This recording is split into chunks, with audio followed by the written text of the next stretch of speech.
Hello everybody, Side J's back doing a figure review. Hope you all had a Merry Christmas. I had a coolish one. Only really good thing I got of note was, don't know how my parents did this, but they managed to get a 1986 Transformers jigsaw puzzle, which I think is very, very cool. Figure I'm going to be reviewing is Energon Scorponok. The reason I'm doing him is because my G1 Scorponok is nowhere near complete. I do have a friend who does have a completed one in box who says he's willing to trade it for my box Star Saber. So, and I've told him he can ride a one-horse sleigh to hell before that happens. As you can see, a little bit of different setup. So if you're seeing my eyes moving in this direction, that's because my camera's there now and my monitor's over there. Okay, here he is. G1 Scorponok. Little cartoon bio on this guy. In Energon, he is your first main bad guy that comes across in charge of the Terracons. And he's been instructed by Alpha Q to collect Energon to revive Unicron. First off, you think he's a bad guy, but when you learn the full story, Scorponok isn't actually that bad, primarily because the reason Alpha Q wants to recreate Unicron is because Unicron, apart from having the power to destroy worlds, he also has the power to rebuild and recreate them. So that's Alpha Q's motivation. He wants to reactivate Unicron so that he can actually rebuild his lost world. The minute Menatron turns up on the scene, he quickly deposes Scorponok. And Megatron never trusts Scorponok because he knows he is still loyal to Alpha Q. And sadly, he gets destroyed near the end, I believe. But Hasbro, kudos to those guys. They actually tell you what actually happens to him, because in Cybertron we did actually get a repaint of this guy as Dark Scorponok, which is a sort of homage to G1 Black Zarek. And in his bio, you find out that Scorponok's body actually crash lands on the jungle planet. He's still fully operational, but he only has the mind of sort of a primitive animal now. He doesn't remember who he is. So he spends most of his time in Scorpion mode. So it was nice to find out what actually happened to him, because he actually was quite a nice little character. Okay, onto the toy itself. This is him in his sort of Scorpion Tank of Doom mode.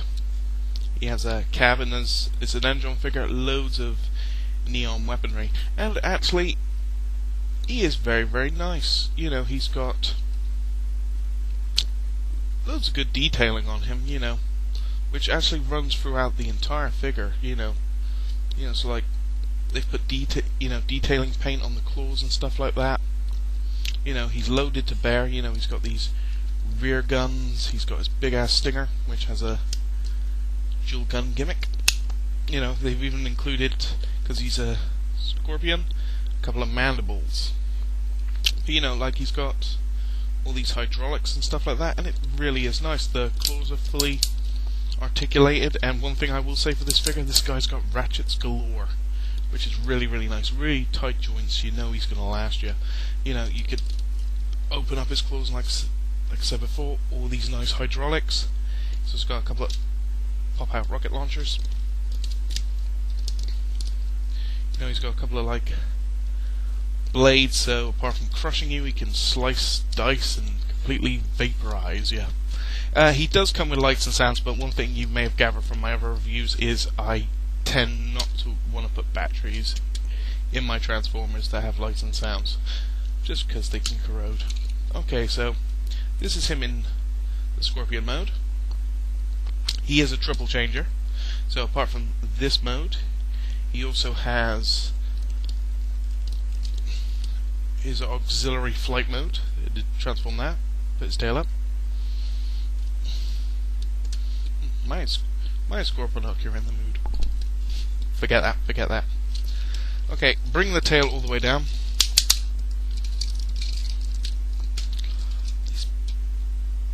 little claws close up. Rotate the legs around, and you want to rotate them so these bits are flush. Rotate the little guns.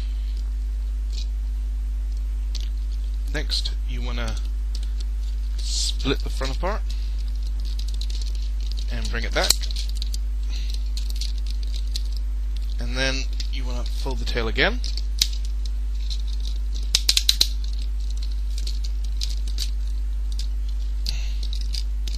And then peg it all together. Ooh, usually it takes me three attempts to do that. Rotate the arm, close the hands and rotate them around. Open the little wings. Now I didn't get instructions with this guy because I got this guy in a job lot.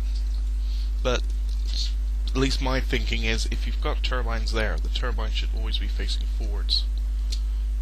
I could be doing that wrong, I don't really know. But this is him in his flight mode. And he gains quite a lot of length off him. You know, the only weird inconsistency with this mode I really don't like is count the cockpits. We got 1, we got 2, we got 3 cockpits. Why would you need that many?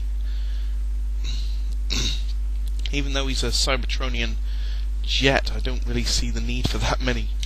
He doesn't. The only other gimmick he still has is just the laser.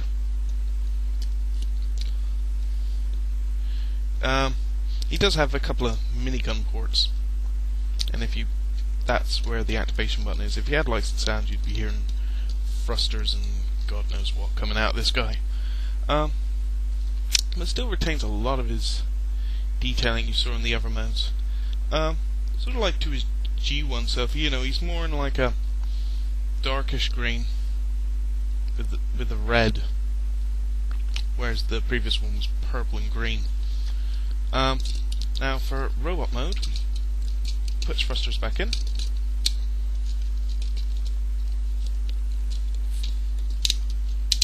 As these will become the feet, you rotate them back out. Split the front part again, and bring the back section back down. And you want to pivot this on an angle, else the feet will never clear the tail else. And we bring out the head. And as for the shoulders, I don't know if I'm doing it right. Like I said, I didn't get instructions, but I always tend to put his shoulders sort of on an angle, like that. But this is him in robot mode, and I really like this head sculpt. You know, it's really, really nice. Wait a sec, let me just turn a light on. There we go, that's a lot better. Like I said, detailing on this is absolutely lovely. You know, the only main drawback with this figure is the tail itself. The tail is a huge huffing piece of kibble. But saying that, the legs will actually support the tail if you actually bring it up and over.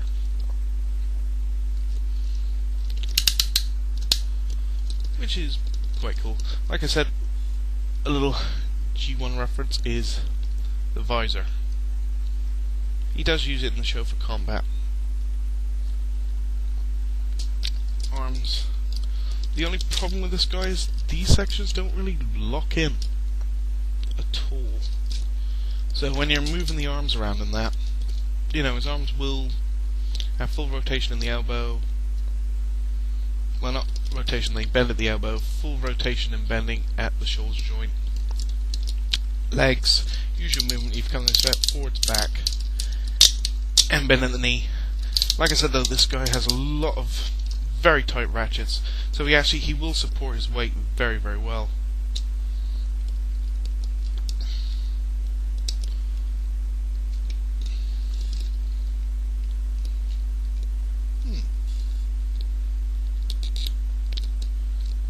Okay, I'm a retard. I've had this figure for about 3 years, and I've just realised he's got rear foot spurs. Always wondered why his feet were never standard. Okay, so he's got rear feet. Huh. So I've discovered something new today. Well, hey. But really, really awesome figure. You can pick him up for about $20 on eBay. But he is a really nice little piece to add to your collection. So I do recommend him. So this is Scorponok, and this is Cy So wishing you have a good day, have a good evening, whatever the time it is. Make sure you're having a good one, and I'll catch you in another review. See ya.